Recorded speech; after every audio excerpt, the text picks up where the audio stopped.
Assalamualaikum warahmatullahi wabarakatuh. Selamat sore, salam sejahtera bagi kita sekalian. Shalom, salve, Om Swastiastu, Namo Buddhaya, salam kebajikan. Yang saya hormati Wakil Presiden Republik Indonesia ke-6 Jenderal TNI Purnawirawan Tri Sutrisno, yang saya hormati Ketua Persatuan Purnawirawan Angkatan Darat sebagai tuan rumah Mayor Jenderal TNI Purnawirawan Komarudin Simanjuntak,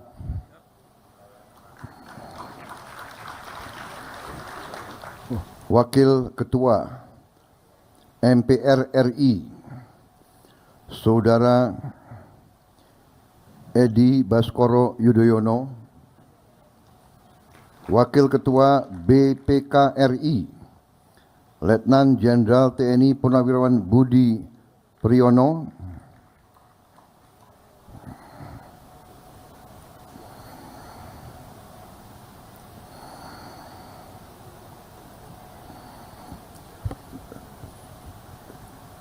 yang saya hormati Sri Sultan Hamengkubuwono ke-10, Gubernur Daerah Istimewa Yogyakarta, sebagai keluarga besar TNI,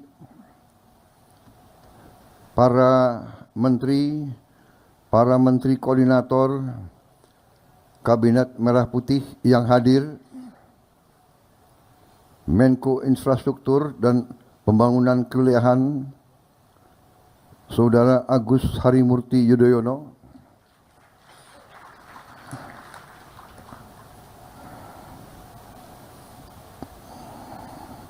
Menteri Dalam Negeri Jenderal Polisi Tito Karnavian, Menteri Luar Negeri Saudara Sugiono. Ini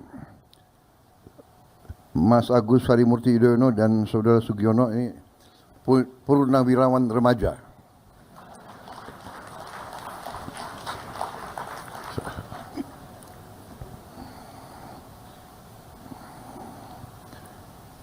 Oh, ada wartawan, jadi nggak boleh terlalu banyak joke ya. Menteri Pertahanan Letnan Jenderal TNI Purnawirawan Safri Samsudin, Menteri Agama Kiai Haji Profesor Nazaruddin Umar, Menteri Transmigrasi Saudara Iftitah Sulaiman, Menteri Perencanaan Pembangunan Nasional Saudara Rahmat Pambudi, Ketua Dewan Ekonomi Nasional Jenderal TNI Purnawirawan Luhut Binsar Panjaitan, Menteri Sekretaris Negara Saudara Prasetyo Hadi, Sekretaris Kabinet RI Letnan Kolonel Infanteri Teddy Indra Wijaya, belum purnawirawan, Kepala Badan Intelijen Negara Letnan Jenderal TNI Purnawirawan M. Herindra, Panglima TNI Jenderal TNI Agus Subianto, beserta para Kepala Staf Angkatan Darat, Laut, dan Udara, Kapolri Jenderal Polisi Listio Sigit Prabowo, Penasehat Khusus Presiden Bidang Politik dan Keamanan Jenderal TNI Purnawirawan Wiranto, Penasehat Khusus Presiden Bidang Pertahanan Nasional Jenderal TNI Purnawirawan Dudung Abdurrahman, Kepala Staf Presiden RI Letnan Jenderal TNI Purnawirawan AM Putranto, dan para Purnawirawan Bintang 4 yang hadir, Jenderal TNI Purnawirawan Hendro Priyono, Jenderal TNI Purnawirawan Agung Gumilar, Jenderal TNI Agustadi Sasongko Purnomo, Jenderal TNI Endiartono Sutarto, Jenderal TNI Muldoko, Jenderal TNI Purnawirawan Budiman, Jenderal TNI Purnawirawan Mulyono, Jenderal TNI Purnawirawan Andika Perkasa,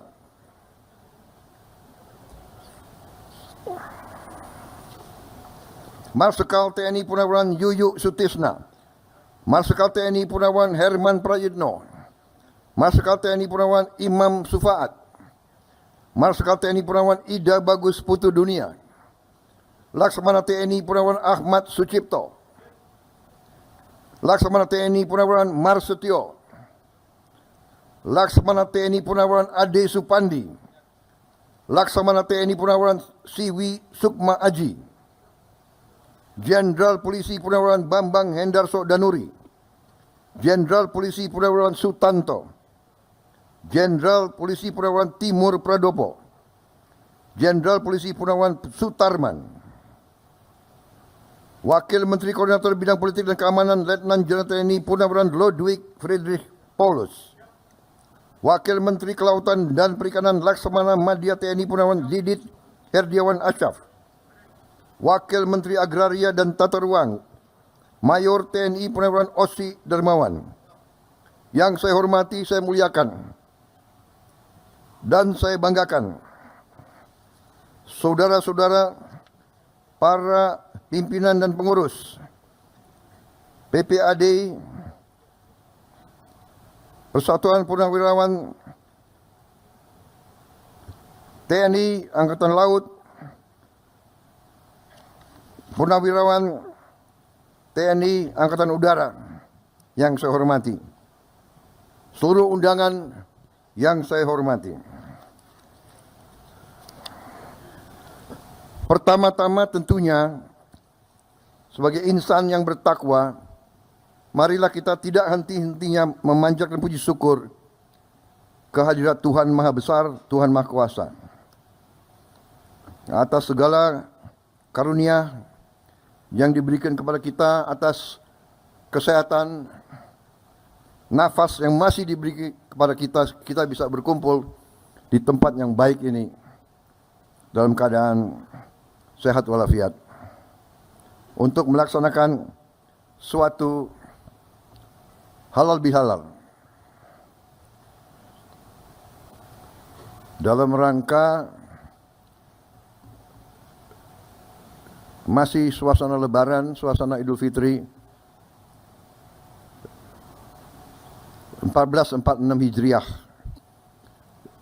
2025 Masehi. Saudara-saudara sekalian, karena ini halal bihalal, saya menyampaikan mohon maaf lahir dan batin, dan semoga kita menghadapi tahun yang akan datang, kita diberi perlindungan, diberi petunjuk, sehingga kita bisa menjalankan tugas kita masing-masing dalam keadaan yang baik dan selalu di atas jalan yang lurus, jalan yang benar, jalan yang diridhoi oleh Tuhan Maha Besar, Tuhan Maha Kuasa bagi umat Islam, Allah Subhanahu wa taala. Saudara-saudara sekalian, terima kasih atas kehormatan yang diberikan kepada saya untuk hadir pada acara ini.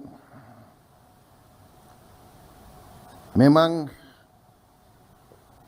terus terang aja saya minta maaf, saya jarang hadir acara-acara semacam ini karena mungkin kebetulan jadwal dan waktunya tidak tepat. Tapi alhamdulillah beberapa hari yang lalu datang pimpinan PPAD menyampaikan undangan dan saya lihat saya bisa hadir, sehingga bagi saya ini suatu kehormatan. Saudara-saudara sekalian, kita sebagai purnawirawan diajarkan dari sejak kita muda sebagai prajurit. Hari-hari pertama kita di tentara, kita diajarkan bahwa begitu kita menjadi prajurit, hidup kita, jiwa kita sesungguhnya sudah bukan milik kita sendiri lagi, bukan milik keluarga kita lagi. jiwa dan raga kita sudah persembahkan kepada negara, bangsa, dan rakyat kita. Itu pelajaran yang melekat di hati saya sebagai prajurit muda.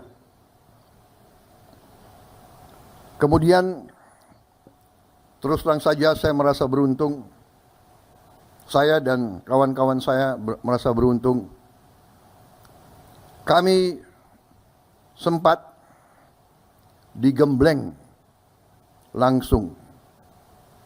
Kami sempat merasakan kepemimpinan langsung dari Angkatan 45.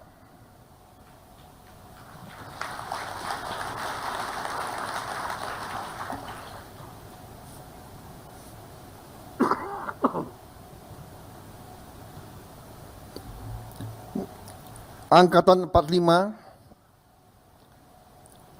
bukan saja dari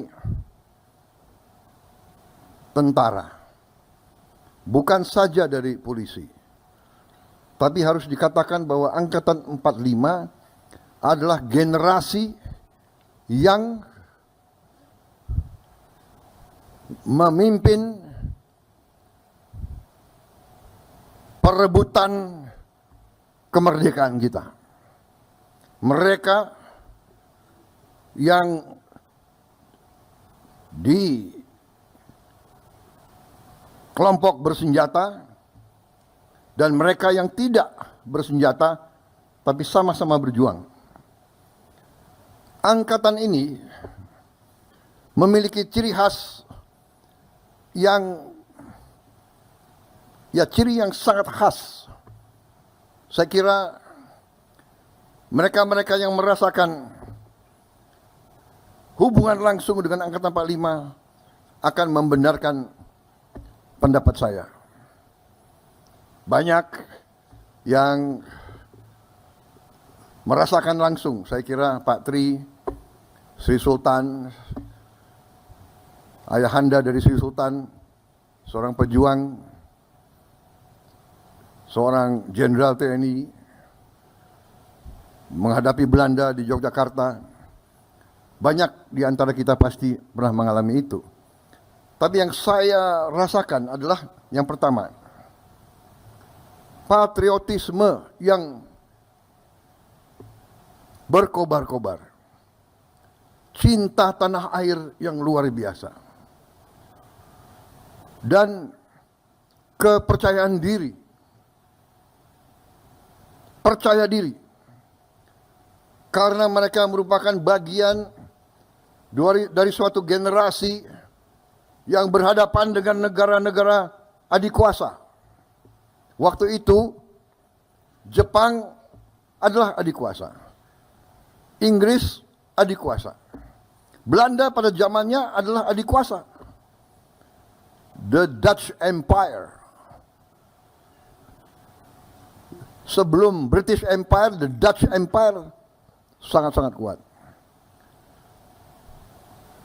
Generasi 45 adalah generasi yang merasa bahwa penerus dari perjuangan ratusan tahun dari semua suku, semua daerah yang menyatakan bahwa bangsa Indonesia tidak mau dijajah. Bangsa Indonesia tidak mau jadi bangsa kuli. Bangsa Indonesia tidak mau jadi bangsa pesuruh. Bangsa Indonesia tidak mau jadi bangsa yang kerdil, bangsa yang miskin. Angkatan 45 berani mengambil sikap padahal negara belum punya anggaran, belum punya administrasi, belum punya organisasi. Senjata direbut, kadang-kadang mengangkat dirinya pada saat orang tidak berani. Mereka di usia muda berani tampil. Panglima Besar Sudirman menjadi panglima besar pada usia 29 tahun. Ignatius Slamet Riyadi menjadi komandan brigade pada usia 22 tahun.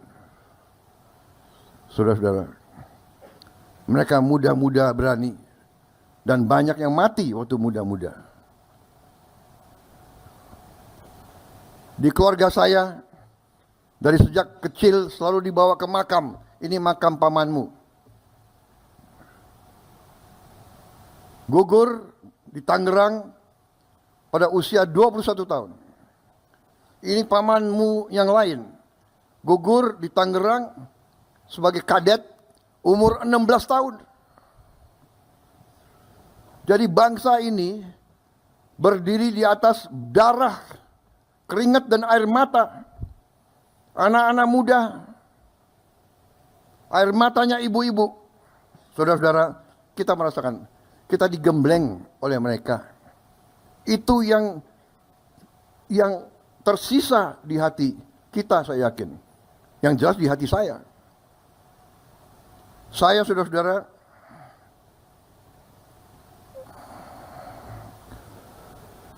bersama saudara-saudara hampir semua, banyak senior saya di sini, guru-guru saya. Waktu kita muda, kita siap segala-galanya kita berikan kepada negara dan bangsa. Jiwa dan raga kita tidak punya apa-apa. Letnan, kapten, mayor.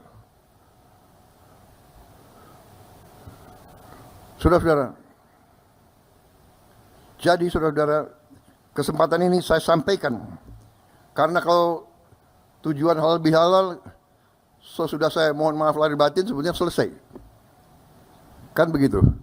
Tapi kapan lagi saya bicara sama saudara-saudara sekalian? Ya. Saya sampaikan ini. Karena sesudah kita berjuang, sesudah kita memberi semua masa muda kita kepada negara, kita lihat, loh, negara saya ini yang dibangun oleh darah, keringat, air mata, Sudirman, Slamet Riyadi, Ngurah Rai, Walter Monginsidi, ribuan pemuda, pemudi, kok sekarang begini? Kita bangun dan kita lihat kekayaan bangsa, kok kekayaannya tidak dirasakan oleh rakyat kebanyakan.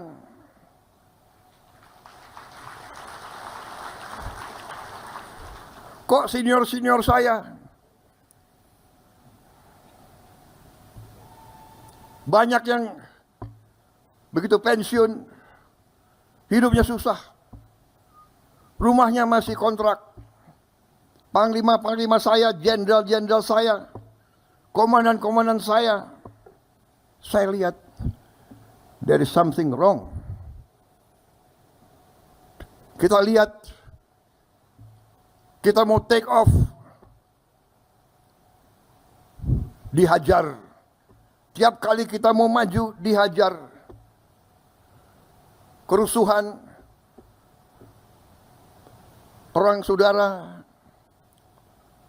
pemberontakan, suku lawan suku, agama lawan agama, nggak jelas. Tapi kita sebagai jenderal, kita sebagai prajurit, kita lama-lama kita belajar. Oh, rupanya ini kita ini dari ratusan tahun diveda et impera, diveda et impera, diveda et impera. Kita selalu dipecah belah, dipecah belah, dan dipecah belah. Dan karena kita dipecah belah, tidak ada, maaf, harus saya katakan, terjadi suatu kelengahan di mana elit kita kadang-kadang lupa dengan rancang bangun perjuangan pendiri-pendiri bangsa kita. Saudara-saudara kita, saudara-saudara sekalian, suatu kehebatan Angkatan 45 yang kita akui. Bung Karno dan generasi-generasi itu memberi kepada kita Pancasila dan Undang-Undang Dasar 1945. Dan itu selalu menjadi pegangan kita, seolah-olah Sabta Marga ada Pancasila, ada Undang-Undang 45. Sumpah Prajurit ada. Setiap produk selalu ada Undang-Undang Dasar 45 Pancasila. Tapi maaf, saya katakan banyak di antara elit yang tidak memahami atau tidak mau memahami atau pura-pura tidak mau lihat arti dari pasal-pasal penting dalam Undang-Undang 45. Dan karena itulah kita melihat bahwa kekayaan kita selama puluhan tahun mengalir ke luar negeri. Kekayaan kita tidak tinggal di Republik kita. Ini sumber masalah. Dan karena inilah saya terjun ke medan politik. Saya terjun ke medan politik karena Angkatan 45 mengajarkan kepada saya dan kepada kalian semua bahwa kita harus menyelamatkan bangsa dan rakyat dan tanah air kita. Dan mereka mengajarkan kepada kita semangat tidak mengenal menyerah. Saya tidak rela kekayaan bangsa kita tidak dinikmati oleh rakyat Indonesia. Saya tidak rela. Dan karena itu saya terjun ke politik. Kita TNI selalu dituduh bahwa kita mau jadi diktator. Selalu dituduh. Padahal saya ingatkan ke banyak tokoh-tokoh situ. Coba buka sejarah dunia, ya. Tunjukkan contoh di mana ada sebuah tentara yang mundur dari politik, dari kekuasaan. Kita mundur dengan rela. Reformasi itu, saudara-saudara, yang mensukseskan reformasi itu adalah tokoh-tokoh TNI dan Polri. ABRI. Kita harus mengatakan apa yang benar. Dan maaf, sekarang kalau disurvei rakyat Indonesia, mana institusi yang paling Anda percaya? Tanya rakyat, yang teratas adalah TNI, tentara. Silakan. Bukan kita yang bikin survei. Ini survei internasional. Jadi saudara-saudara, yang ingin saya sampaikan, bahwa TNI karena sifatnya, karena semangatnya, karena kita diseleksi, direkrut, yang masuk biasanya adalah mereka-mereka yang patriotik. Jadi, begitu pensiun, begitu kita keluar dari tentara, rasa cinta tanah air, rasa tanggung jawab, rasa ingin berbakti, rasa ingin menyelamatkan bangsa dan negara masih kuat. Dan karena itu senior-senior TNI ada yang terjun ke politik. Pak Edi Sudrajat, Pak Tri bikin partai. Pak SBY bikin partai. Pak Wiranto bikin partai. Saya bikin partai. Kita kenapa? Karena kita ingin berbakti. Karena kita pada ujungnya kita mengakui kedaulatan rakyat. Kita tunduk kepada kedaulatan rakyat. Karena itu kita mau berkuasa dengan meminta mandat dari rakyat. Meminta mandat dari rakyat. Kita tidak mau, TNI tidak mau berkuasa dengan senjata. Pak Harto tidak mau berkuasa dengan senjata. Beliau tampil karena ada vakum, karena ada krisis.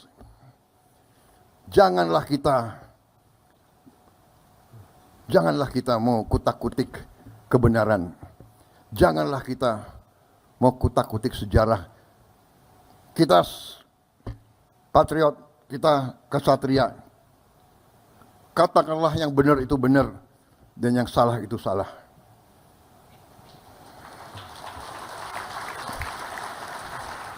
Semua pemimpin berjasa. Saya di sini, saya bisa maju, saya bisa punya keyakinan bahwa kita akan banyak hasil karena landasan yang dibangun oleh pendahulu-pendahulu sebelum saya. Kita harus akui itu. Nggak mungkin kita membangun dalam 5 tahun, dalam 10 tahun. Tidak ada negara yang dibangun dalam 10 tahun. Tapi apa yang dilahirkan oleh presiden-presiden kita, dan tidak hanya presiden. Membangun bangsa itu tidak hanya 1-2 orang. Jadi saudara-saudara, apa yang saya ingin sampaikan? Saya ingin sampaikan bahwa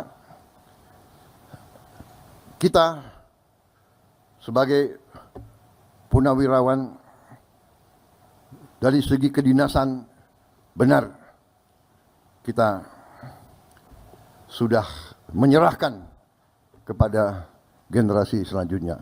Tapi sebagai patriot, sebagai warga negara, kalau kita masih punya kemampuan, kalau kita masih punya semangat, kalau kita masih punya sesuatu yang bisa kita sumbangkan kepada negara dan bangsa, ya kita harus menyumbang apa yang kita bisa sumbangkan. Karena itu saudara-saudara, kita hargai semua sikap, semua pendapat, tapi tentunya kita harus belajar dari sejarah. Kita harus lihat kenyataan yang sedang berlaku. Bahwa di dunia ini sekarang ya,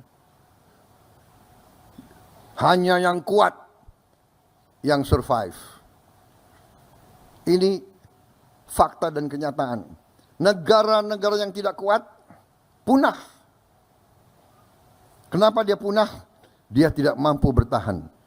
Kenapa dia tidak mampu bertahan? Karena dia tidak bisa mengamankan sumber-sumber kekayaan dia sendiri. Kalau suatu bangsa tidak bisa menguasai sumber kekayaan sendiri, bangsa itu miskin. Sangat sederhana. Saudara-saudara sekalian.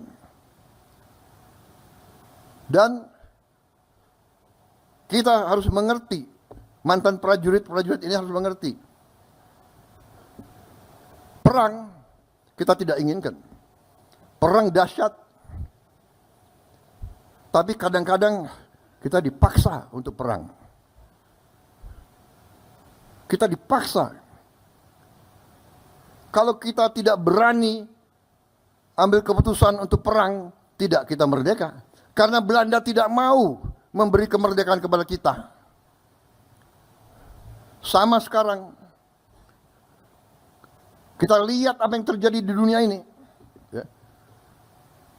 Yang kuat akan memaksa yang lemah.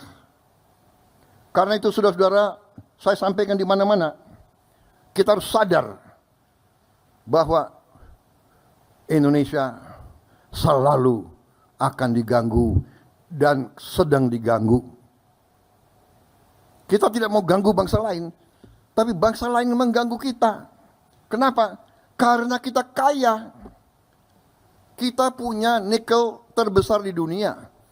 Kita punya boksit ke-6 terbesar di dunia. Kelapa sawit kita terbesar di dunia. Jangan kita anggap enteng kelapa sawit.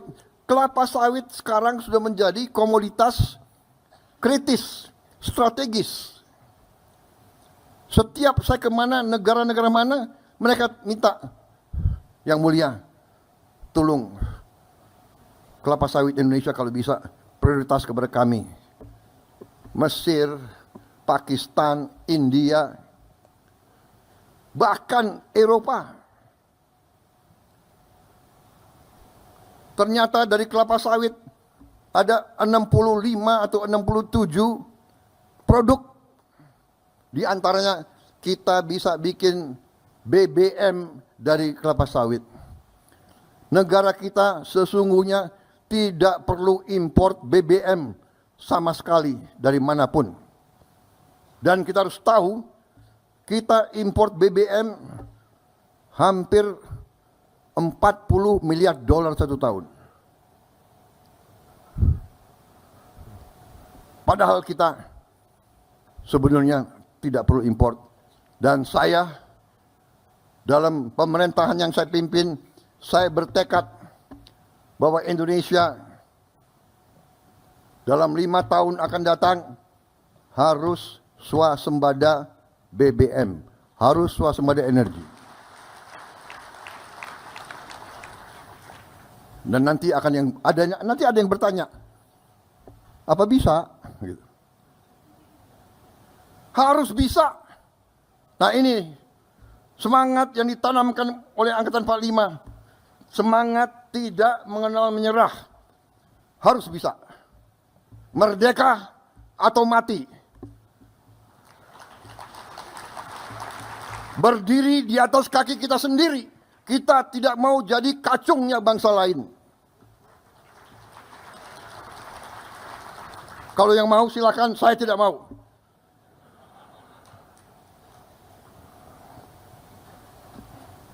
Ini salah pembina-pembina saya yang mendidik saya seperti ini.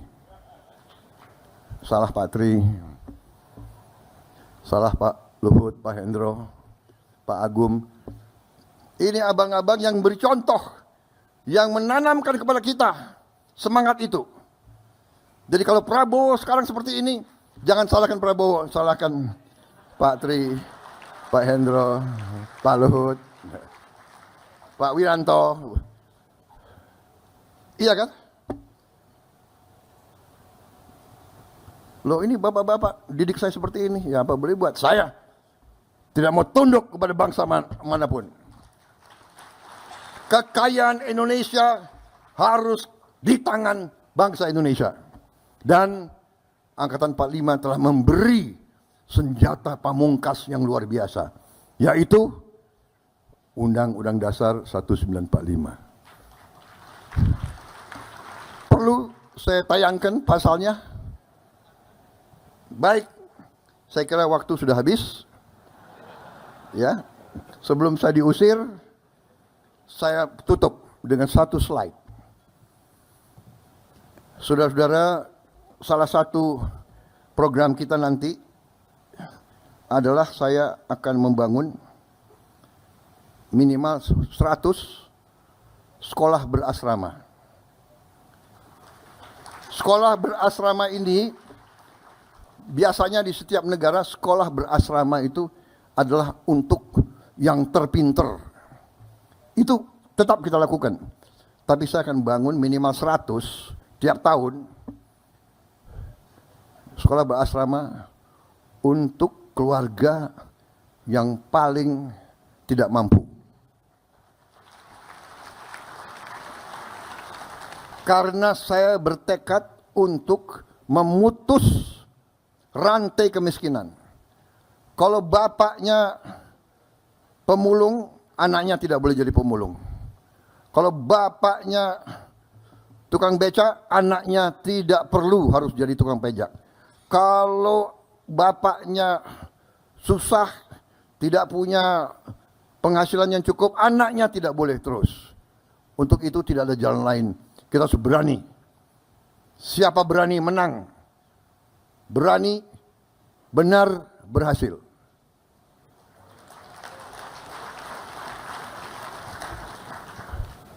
Berani dulu,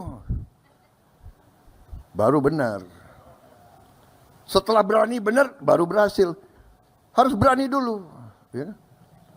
Kalau nggak berani, kita nggak bisa dapat apa-apa. Jadi, ini konsepnya sedang dikerjakan. Insya Allah bulan Juli kita buka mungkin 53-55 kampus pertama.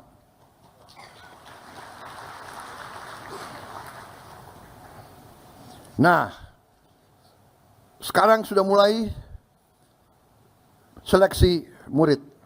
Syaratnya harus dari keluarga yang benar-benar tidak mampu. Dan salah satu teknik mereka, Kementerian Sosial, PAN-RB dan Badan Pusat Statistik, BPS, karena mereka yang punya data, adalah mencek rumah tinggal keluarga tersebut. Saya minta ditayangkan ada berapa calon peserta. Bisa kelihatan? Jadi ini, saudara-saudara, kalau Anda perhatikan, ini profil calon yang akan masuk jadi peserta didik.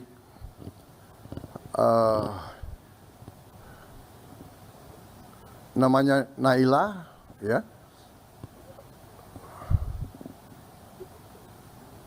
Orang tuanya penghasilannya kurang dari 1 juta, padahal jumlah tabungannya 5 orang. Itu rumahnya. Itu rumahnya di kanan. Yang menarik bagi saya, rumahnya seperti ini, Naila masih bisa senyum.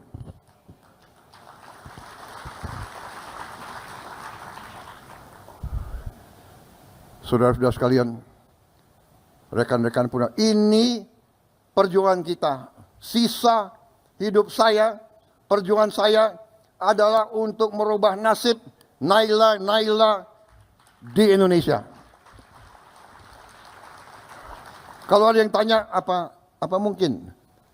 Harus mungkin, dan kita buktikan bahwa kita akan berusaha sekeras-kerasnya. Hanya dengan keberanian, hanya dengan tekad, hanya dengan keyakinan, dan hanya dengan tekad untuk memimpin suatu gerakan pemerintahan bersih, pemerintah yang anti korupsi, yang pemerintah yang bisa menyelamatkan kekayaan negara, Naila akan punya masa depan yang baik. Terima kasih. Wassalamualaikum warahmatullahi wabarakatuh. Semoga Yang Maha Besar, Yang Maha Kuasa senantiasa beserta kita dalam pengabdian kita yang terakhir. There are no, old soldiers never die. They just fade away. Tapi di Indonesia lain. Old soldiers never die and they never fade away.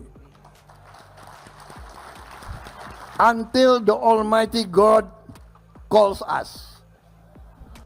Kalau udah dipanggil apa boleh buat. Selama masih ada nafas di badan kita, diajarkan oleh senior-senior kita. Diajarkan oleh Patri. Berjuang sampai titik darah yang penghabisan. Selama masih ada hajat di kandung badan, merah putih di dada, tidak akan pernah berhenti berjuang. Terima kasih. Selesai.